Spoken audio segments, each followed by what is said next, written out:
Number 1، ان اللہ تعالی واحد لا شریک لہ، اللہ تعالیٰ اکیلے ہیں اور اللہ کے ساتھ کوئی شریک نہیں۔ کوئی شریک نہ ہونے کا معنی نہ ہی اللہ تعالیٰ کے ساتھ کوئی الوہیت میں شریک ہے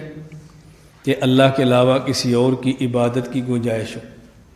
نہ ہی اللہ کے ساتھ کوئی ربوبیت میں شریک ہے کہ اللہ کے علاوہ کسی اور کو رب اور خالق مان لیں، اور نہ ہی اللہ کے ساتھ کو اللہ کی صفات میں شریک ہے کہ ہم اللہ والی صفات کسی اور کے لیے ثابت کر دیں۔ عالم الغیب صفت اللہ کی ہے کسی اور کو دے دیں، مختار کل صفت اللہ کی ہے کسی اور کو دے دیں، قادر مطلق کی صفت اللہ کی ہے کسی اور کو دے دیں، مشکل کشا حاجت روا کی صفت اللہ کی ہے کسی اور کو دے دیں، یہ نہیں ہو سکتا۔ ان اللہ تعالی واحد، اللہ اکیلے ہیں، احد ایک ہیں اور اکیلے ہیں، لا شریک لہ اور کوئی اللہ کے ساتھ شریک نہیں، نہ ہی الوہیت میں، نہ ہی ربوبیت میں اور نہ ہی صفات۔